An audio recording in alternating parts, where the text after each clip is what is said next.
IIT बाबा ने अपने पिता और परिवार पर जो सवाल उठाया था उस पर उनके माता और पिता दोनों का जवाब आया है। आपको बता दें कि एक इंटरव्यू में आईआईटी बाबा ये कहते नजर आ रहे हैं कि उनकी माता घरेलू हिंसा की शिकार होती रही हैं तथा उनके पिता उनकी माता को बेरहमी से पीटते रहे हैं और ये बातें बचपन से ही उनके मन में बैठ गई हैं। उनका घर उन्हें टॉर्चर चैम्बर लगता था और वो वहाँ से निकलना चाहते थे। इन सब पर उनके माता और पिता का क्या बयान आया है ये आपको सुनाता हूँ। प्रयागराज के महाकुंभ में आईआईटी वाले बाबा के नाम से मशहूर अभय सिंह को लेकर उनके पिता ने कई चौंकाने वाले खुलासे किए हैं। अभय सिंह के पिता करण सिंह ग्रेवाल ने बताया कि उनके और उनकी पत्नी के झगड़ों ने उनके बेटे को दुनियादारी छोड़ने पर मजबूर कर दिया।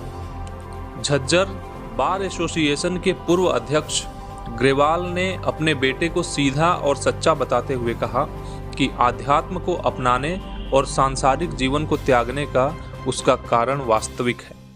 70 वर्षीय ग्रेवाल ने एक इंटरव्यू में बताया कि अभय अपने बचपन में घरेलू हिंसा से बहुत परेशान था।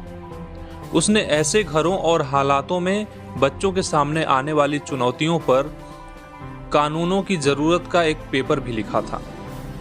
ग्रेवाल ने अपने बेटे को बेहद संवेदनशील व्यक्ति बताया जो स्वर में थोड़े से बदलाव को भी भांप लेता था। उन्होंने कहा कि शायद इसीलिए उसने मुझे हमेशा एक कठोर पिता माना। यह स्वीकार करते हुए कि पति पत्नी के बीच मतभेद हर घर में आम है, उन्होंने कहा कि अभय ने इन झगड़ों को अपने अंदर समेट लिया। दंपतियों को इससे सबक लेना चाहिए और अपने बच्चों की भलाई के लिए अपने विवादों को कम करना चाहिए। ये पूछे जाने पर कि क्या वह अपने बेटे से घर वापस आने का आग्रह करेंगे तो उन्होंने कहा कि वो मेरा इकलौता बेटा है। कोई भी माता पिता इस तरह के फैसले से खुश नहीं होंगे। अब मैं केवल यही प्रार्थना कर सकता हूँ कि वो जहाँ भी हो खुश और स्वस्थ रहे। उन्होंने आगे कहा कि मैंने अपने जीवन में जो कुछ भी कमाया है और इकट्ठा किया है वो सब उसका है। उन्होंने बताया, मेरी आशा अभय सिंह के खुद एक इंटरव्यू में कही बात पर टिकी है।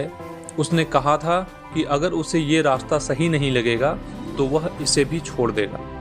अब आपको बताते हैं कि अभय की मां ने क्या कहा। अभय की मां शीला देवी जो कि एक वकील हैं, उन्होंने ग्रेवाल की भावनाओं को ही दोहराया। उन्होंने कहा कि हर माता पिता यही चाहते हैं कि उनके बच्चे घर बसाएं और एक स्थिर पारिवारिक जीवन व्यतीत करें। मैं बस यही प्रार्थना कर सकती हूँ कि अभय जो भी फैसला करे, जहाँ भी जाने का फैसला करे, उसे खुशी मिले। तो ये था अभय सिंह के माता पिता का पूरा बयान। इन सभी प्रकरणों पर आपका क्या विचार है, हमें कमेंट करके ज़रूर बताएं। धन्यवाद।